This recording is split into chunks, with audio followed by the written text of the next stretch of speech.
I'll have to go with the new prompt, and I should tell sharp edges, again about 10 to 12 seconds, and there you go. You see a 3D cube. You must have seen people building cool 3D products on the internet these days, from tiny little plant pots to action figures. But how exactly do they design these? Welcome to day 169 of the 1000 Days of No Code Challenge. Building a CAD model was super complex. You needed technical skills and complex softwares.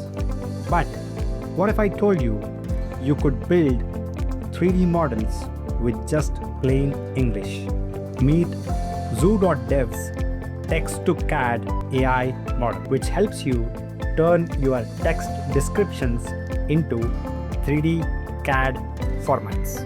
Let's see how it works. So to begin, head over to zoo.dev/text-to-CAD and click on sign up.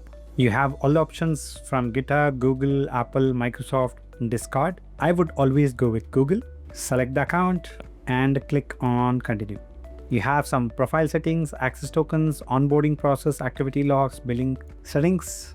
We can ignore all of this and again go to the same link, that is zoo.dev text-to-CAD.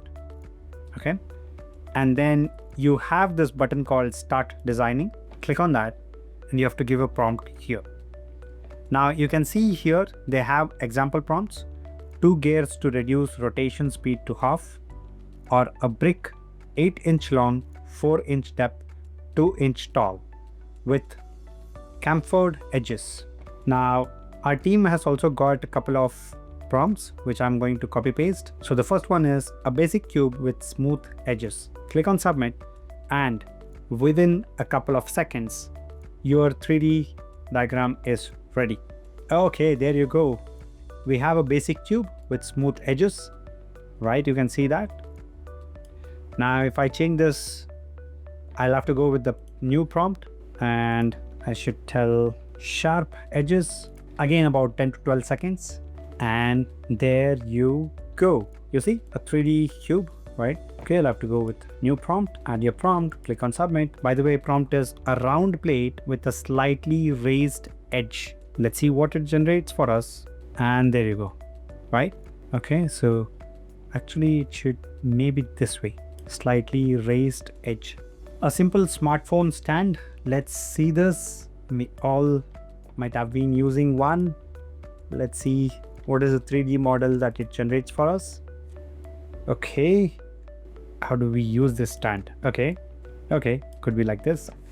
Anyways, not just that, you can of course download it as FBX, GLB, GLTF, object, maybe PLY, STL or step. I have no clue what each of this means, but for those of you who understand CAD diagrams, maybe you understand this better. One of the things that we have also explored in this particular case is that it will not work for big prompts. You have to give very simple prompts and it works only for that. Zoo.dev's Text-to-CAD takes away the complexity required for generating 3D diagrams, making 3D design accessible to everyone. Of course, the product isn't finished yet. What you get is a base model just to start with. But from there, you can export it, refine it, and even prep for 3D printing. It's a powerful way of turning your ideas into something real without needing any design background. So go ahead and give it a try. And if you find it helpful, share it with somebody who is looking to get their ideas into designs. Thank you for watching, and as always, I will see you in the next one.